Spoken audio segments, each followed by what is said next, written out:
दोस्तों, मैं ललित द्विवेदी स्वागत कर आपका आपके अपने यूट्यूब चैनल एग्जा स्टडी 92 पर। आशा करते हैं आप लोगों की पढ़ाई बहुत अच्छे से चल रही होगी, कम भी चल रही होगी लेकिन वो भी चल रही है तो अच्छी बात है, क्योंकि त्यौहार का मौसम है, थोड़ी बहुत कम हो ही जाती है।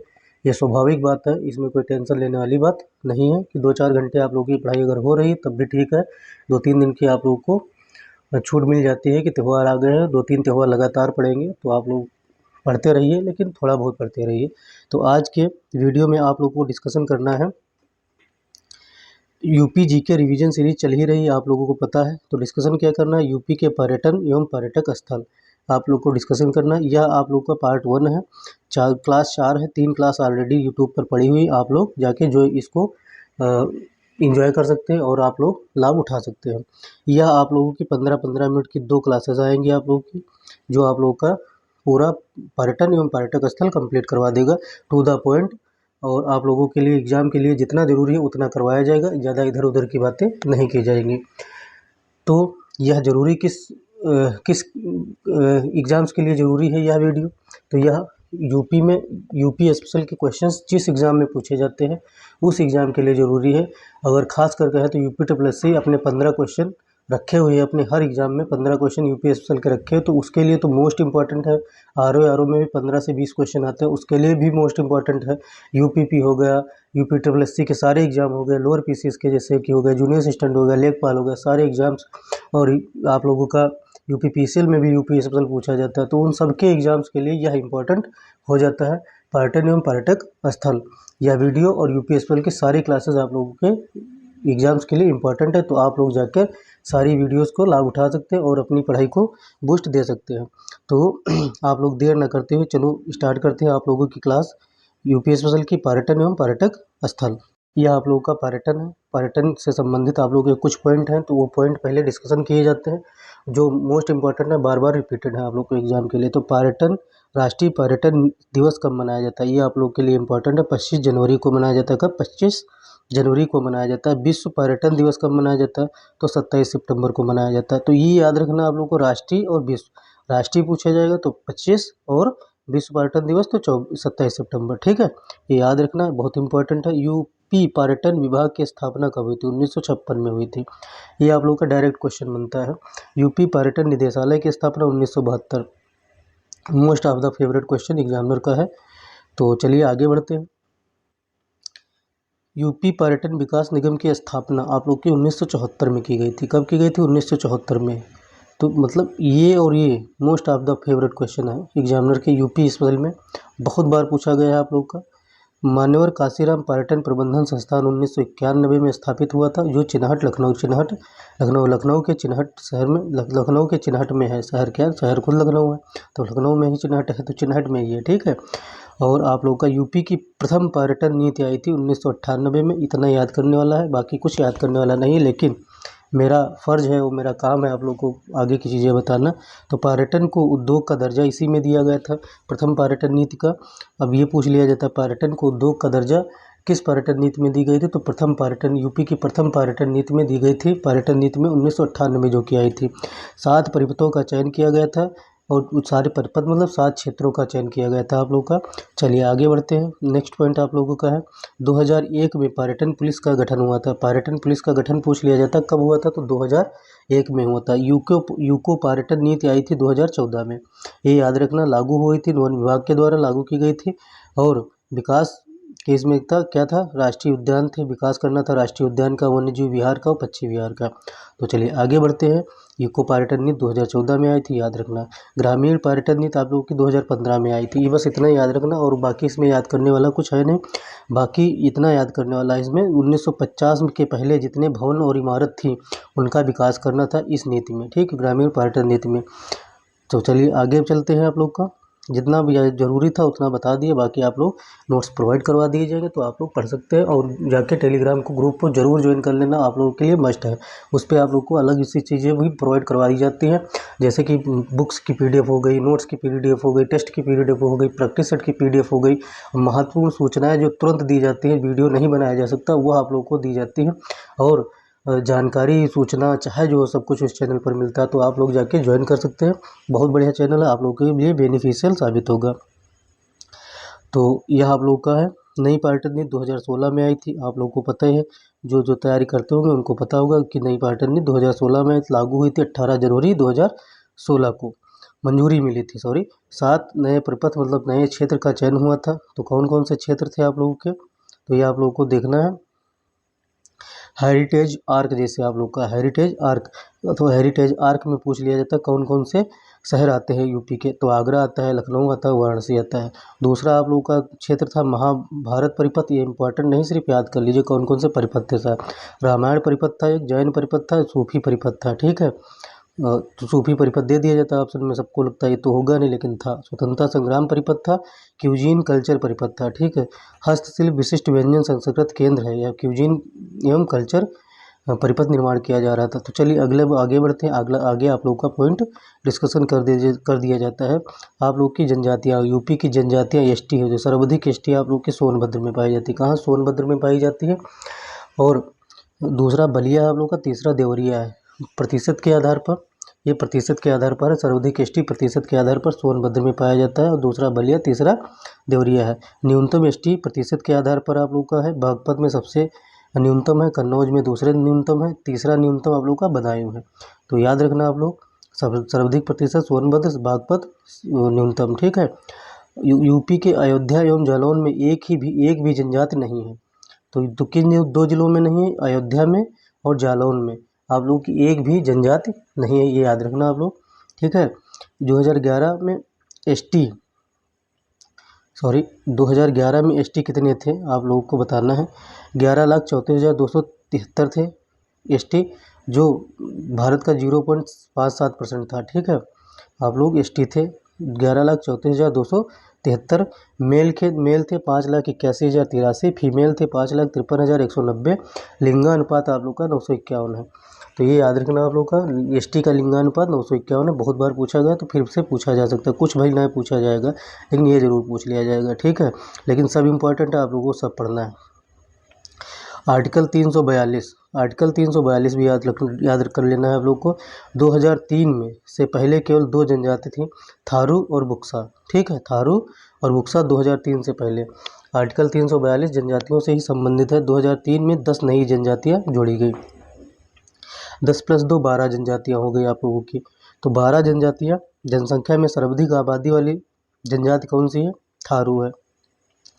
न्यूनतम आबादी वाली जनजाति बनरावत है। तो ये याद रखना आप लोग, important, to the point important, 50 बार पूछा गया। कोई न्यूनतम जनजाति आबादी वाली जनजाति कौन सी है? बनरावत। और सर्वाधिक थारू जनजाति। थारू जनजाति की कुछ विशेषताएं होती हैं, तो वो देख लेते हैं। कद क्या होता है? छोटा होता है। मुंह क्या होता है? चौड़ा होता है। और चमड़ी क्या होती है? पीली होती है। थारू जनजाति की यह विशेषताएं हैं, शारीरिक विशेषताएं। कद छोटा होता है, मुंह चौड़ा होता है, चमड़ी पीली होती है। किरात वंश, अब जैसे किरात वंश आप लोग का है, तो किरात वंश में यूपी के तराई क्षेत्र में पाए जाते हैं किरात वंश, ठीक है। तो पूछ लिया जाता है किरात वंश कहाँ पाया जाता है? यूपी के तराई क्षेत्र में। जिला आप लोग का, फिर किरात वंश का जिला पूछ लिया जाता है। तो महाराजगंज हो गया, तराई क्षेत्र के जितने जिले हैं, जैसे महाराजगंज हो गया, सिद्धार्थनगर हो गया, श्रावस्ती हो गया, बहराइच हो गया, खीरी हो गया, और पीलीभीत हो जाए, ये क्या है? आप लोग के किरात वंश की जनजातियाँ यूपी के तराई क्षेत्र में पाई जाती हैं। और इतने आप लोग के जिले हैं। जिले भी डिस्कशन कर दिए गए। चलिए देर न करते हुए आगे चलते हैं। संयुक्त परिवार की प्रथा पाई जाती है। किरात वंश में क्या पाया जाता है? संयुक्त परिवार की प्रथा पाई जाती है। तो ये डायरेक्ट क्वेश्चन बनता है इससे कि संयुक्त परिवार की प्रथा किस जनजाति में पाई जाती है? तो किरात वंश की जनजातियों में पाई जाती है। सत्ता कैसी होती है? मातृ सत्ता होती है। सत्ता कैसी होती है? इनकी मातृ सत्ता होती है, मातृ सत्तात्मक होती है। और विवाह इनका बहनों का आदान प्रदान होता है। विवाह बहनों का आदान प्रदान होता है, ये याद रखना, मोस्ट इम्पॉर्टेंट है ये। कि अब जैसे पूछ लिया जाता है किरात वंश में सत्ता कौन सी थी? तो मातृ सत्ता थी, ठीक। तो कि विवाह हालांकि नहीं पूछा जाता, लेकिन कभी कभी पूछ लिया जाता है, इंपॉर्टेंट है। दहेज का प्रावधान नहीं था, दहेज नहीं दिया जाता था, इसमें प्रावधान नहीं था। विधवा विवाह का प्रचलन, जैसे भोज, लट्ठ भरवा भोज, विधवा विवाह का प्रचलन है, भोज, लट्ठ भरवा भोज, ठीक है। तो चलिए आगे बढ़ते हैं। भोजन आप लोगों का चावल है। किरात वंश की जनजातियों का भोजन चावल है। किरात वंश की जनजातियाँ, किरात वंश की जनजातियाँ मतलब थारू जनजाति, ये याद रखना, क्योंकि मैं उतनी देर से थारू नहीं बोल रहा था, किरात वंश बोल रहा था। तो किरात वंश, थारू जनजात किरात वंश से ही संबंधित है, तो इसलिए किरात वंश की विशेषताएं बताई जा रही हैं। ठीक है, थारू की भी जनजातियों की विशेषताएं उसी में हो जाती हैं। तो आप लोग ध्यान रखना, अब मिस्टेक ना करना, क्योंकि सब लोग टोकने लगते हैं ना कि किरात वंश थारू जनजाति पढ़ा रहे थे, किरात वंश की बता रहे थे, इसलिए बता रहे हैं। भोजन आप लोगों का है चावल, थारू जनजाति का भोजन चावल है। और पुरुष क्या है, चोटी सिर पर रखता है। महिलाएं घुटना घुटना क्या है, महिलाएं घुटना करती हैं। हिंदू धर्म अपनाते हैं लोग, और प्रेत आत्मा भूतों से में विश्वास रखते हैं। बांस की शिवलिंग की पूजा करते हैं। बांस की शिवलिंग की पूजा कौन सी जनजाति करती है, तो यह आप लोग का थारू जनजाति है। दिवाली को शोक के रूप में मनाते हैं, तो थारू जनजाति के लोग मनाते हैं। ठीक, थारू जनजाति किरात वंश से संबंधित था, ये याद रखना आप लोग। उतनी देर से किरात वंश निकल रहा था, थोड़ा बाई मिस्टेक याद नहीं रहा, देखे नहीं, ध्यान नहीं दी, तो माफ़ी चाहेंगे इसके लिए। अर्थव्यवस्था जैसे आप लोग की इनकी क्या है, थारू जनजाति की कृषि, धान, लकड़ी काटना, फूल फल, जड़ी बूटी इत्यादि। शिक्षा आप लोगों की महाविद्यालय लखीमपुर खीरी में शिक्षा होती है। आगे चलिए, भोक्सा जनजाति के बारे में पढ़ लेते हैं।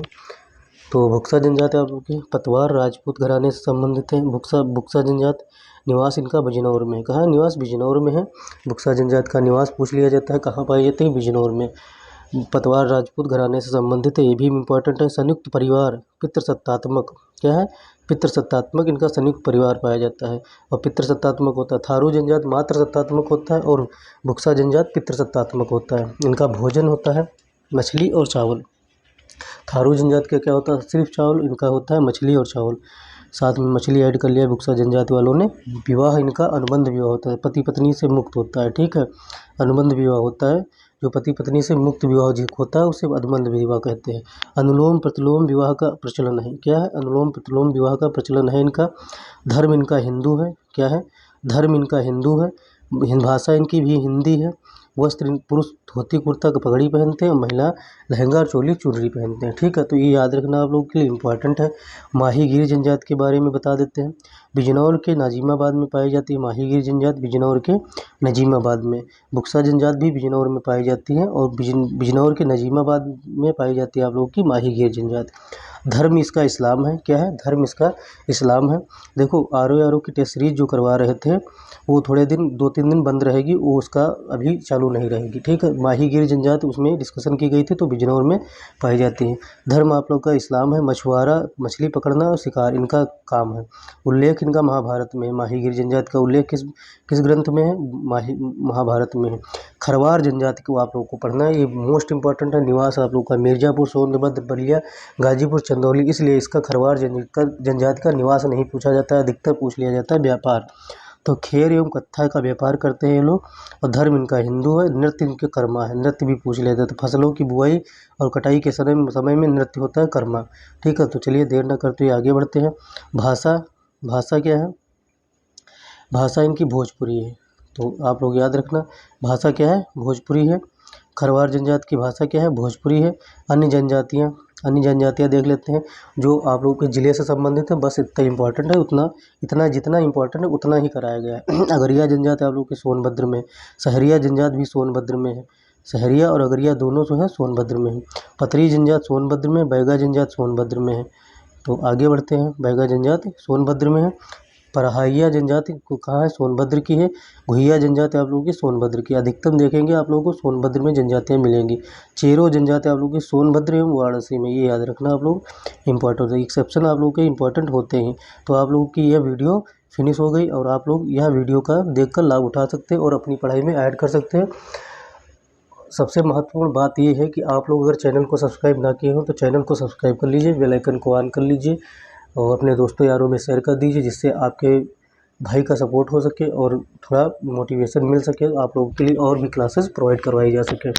तो चलिए मिलते हैं नेक्स्ट वीडियो में, अगली वीडियो में, और तब तक अपना ध्यान रखिए, मम्मी पापा का ध्यान रखिए, पढ़ते रहिए, मुस्कुराते रहिए, त्यौहार एंजॉय कीजिए, लेकिन 2-3 घंटा पढ़ना अनिवार्य है, तो पढ़ते भी रहिए, क्योंकि कहा जाता है कि जमघट में अगर आप लोग पढ़ते हैं तो आप लोगों का साल भर अच्छे से पढ़ाई चलती रहेगी। तो बने रहिए इस चैनल पर, और आप लोग वीडियो को एंजॉय कीजिए और लास्ट तक वीडियो ज़रूर देखा करिए। अगर आप लोगों का मन हुआ करे तो 1.5 गुना स्पीड पे देखिए, 2 गुना स्पीड पे देखिए, जैसा आप लोगों को समझ में आता है वैसा कीजिए, लेकिन पूरी वीडियो देखिए। अन्यथा आप लोगों के काम की चीज़ है तो आप लोग देखिए, नहीं काम की चीज़ है तो नहीं देखिए, काम ख़त्म। तो आप लोगों के टू द पॉइंट चीज़ें जो बताई जा रही हैं, 1-1 घंटे की क्लास में नहीं बता पाता है कोई।